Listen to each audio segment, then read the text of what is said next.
Paris 8 et va nous parler des nouvelles technologies et des troubles moteurs dans l'autisme, si je ne m'amuse. Thomas, C'est bien bonjour. ça. Parfait, Bonjour. je ne me suis pas trompé.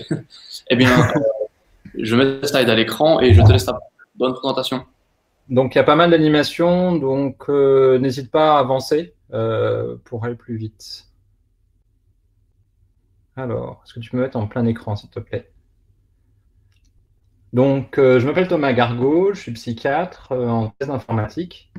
Après avoir fait un master en sciences cognitives au CogMaster, et puis donc qui co-organise en fait cet événement, le Forum de sciences cognitives, et que je remercie vraiment de m'avoir invité.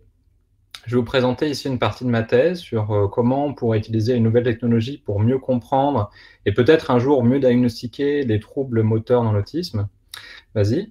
Et je suis encadré par un laboratoire, Next. Je suis encadré par le laboratoire Chart, qui est à Paris 8, Next, et ISIR, à l'ISIR, donc les deux laboratoires qu'on vous a présentés hier, professeur Archambault, professeur Anzalone et professeur Cohen. Donc, je suis psychiatre, donc rattaché à la Pitié-Salpêtrière à Paris. Next. Alors, l'autisme, ça se définit par des troubles de socialisation, de communication, et puis des intérêts restreints et stéréotypés. Next. Ce sont des pathologies fréquentes, en fait, correspondent à 1% de la population, et complexes, avec de nombreuses comorbidités, de nombreuses pathologies qui vont être associées, et puis avec des intensités très différentes, donc des formes très légères, avec des formes qui passent quasiment inaperçues, à des formes très lourdes, avec par exemple des adultes qui ne parlent pas. Des comorbidités fréquentes avec par exemple des problèmes de langage, des problèmes d'attention ou des problèmes moteurs qui ont été décrits dès les premières descriptions historiques et qui ont été un petit peu oubliés avec les récentes classifications. Next. En fait, le diagnostic, il se fait sur l'expertise du clinicien, sur le jugement clinique. Et puis, parfois, on utilise des échelles, mais c'est plus dans un cadre de recherche, d'échelles standardisées. Next. Et puis, si ça vous intéresse, vous pouvez regarder sur YouTube ou dans les grands médias, on commence à parler un petit peu de l'autisme et décrire un petit peu les difficultés de ces enfants et de ces adultes. Next. Alors, je vais vous présenter en fait ici une revue systématique où j'ai regardé dans 3 bases de données avec une combinaison de mots-clés, tous les articles qui pouvaient répondre à ma question. Donc, comment mesurer automatiquement les difficultés motrices dans l'autisme. Ce qu'on voit, donc cette technique, cette approche, ça permet d'éviter les biais pour éviter qu'on s'oriente vers une partie de la littérature ou qu'on veuille inconsciemment répondre à une question plutôt qu'une autre. On voit déjà qu'il y a une explosion du nombre d'articles depuis 2013-2014. Next. Alors, les difficultés motrices, en fait, les mouvements sont une capacité centrale du cerveau. Quand on réfléchit bien, en fait, tous les organismes qui bougent ont un cerveau et les organismes qui ne bougent pas n'ont pas de cerveau. Donc probablement qu'en sciences cognitives, le cerveau, il sert surtout à la motricité. Et finalement, le raisonnement, c'est peut-être un effet secondaire de ce besoin de motricité. Alors là, je vous montre quelques capteurs, parce que donc on a une très grande diversité de mouvements entre la langue, les bras et puis la course. Il y a tout un ensemble de muscles avec une coordination plus ou moins facile, la posture aussi.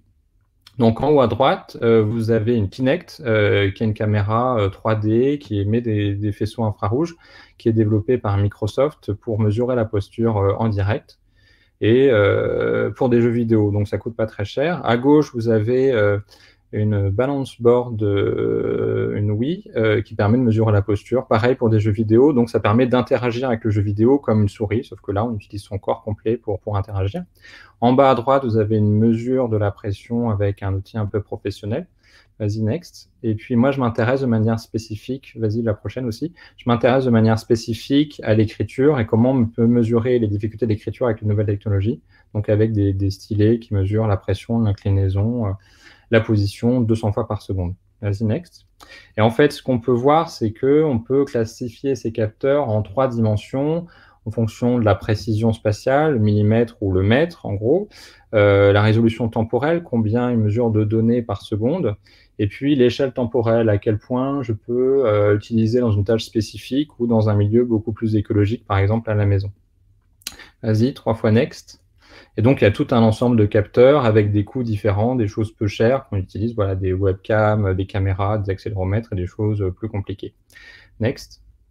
Et en fait, pour classifier ces mouvements, on utilise des recettes mathématiques qu'on appelle des algorithmes. On a des choses très simples que vous avez appris au lycée. Next. Donc, par exemple, Y égale X plus B, les modèles linéaires. Et puis des choses beaucoup plus compliquées. Next, next, next, next.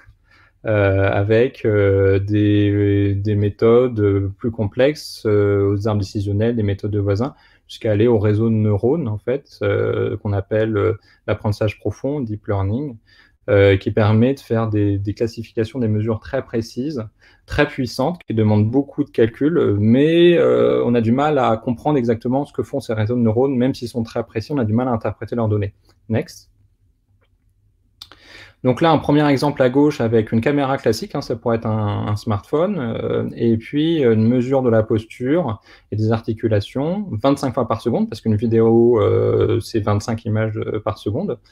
Caméra classique, mais avec OpenPose, qui est un algorithme de machine learning, de réseau de neurones très puissant, qui demande énormément de calculs, un gros ordinateur à Chartres ou à Lisieux, et avec un calcul qui n'est pas en direct. Et à droite, un projet d'utilisation de Kinect pour faire un jeu sérieux en direct, où en fait, on va mesurer la posture de l'enfant et s'adapter, lui donner en réalité augmentée, lui donner des tâches, choisir une position, attraper des objets dans son environnement.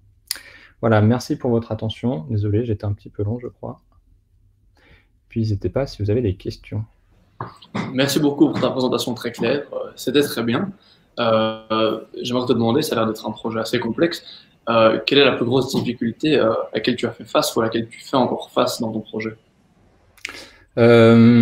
Le grand intérêt dans ce projet, en fait, c'est de pouvoir intégrer le point de vue du psychiatre, du psychologue, des sciences cognitives, de l'ingénieur, et chacun un peu sa langue. Et donc, l'idée un peu du master de sciences cognitives, c'est de pouvoir parler ensemble un peu la même langue. Et en fait, c'est assez intéressant de faire des liens entre le fonctionnement d'un robot, d'un être humain, entre un algorithme et la pensée.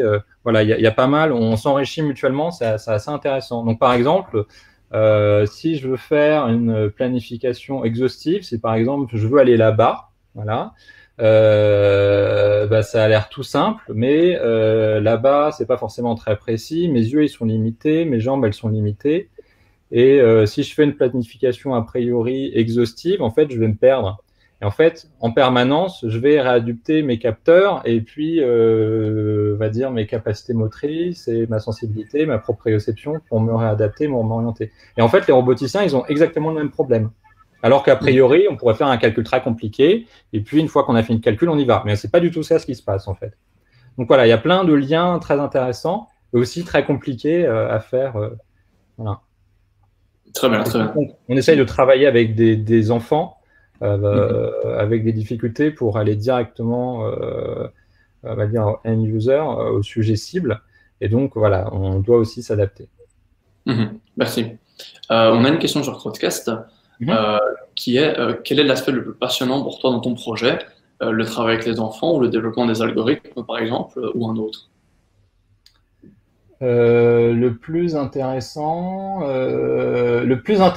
c'est quand je vois un psychomotricien qui utilise un robot, ou quand je vois un roboticien s'intéresser à l'autisme et aller en classe et se dire oh là là, c'est pas facile d'être enseignant spécialisé chez des enfants autistes. Voilà, c'est ça le plus intéressant. Parfait, très bien. Écoute, merci beaucoup d'être venu présenter ton projet aujourd'hui. Je vous en prie. Bonne chance à toi dans l'avenir et merci. Merci beaucoup. Alors, nous allons tout de suite inviter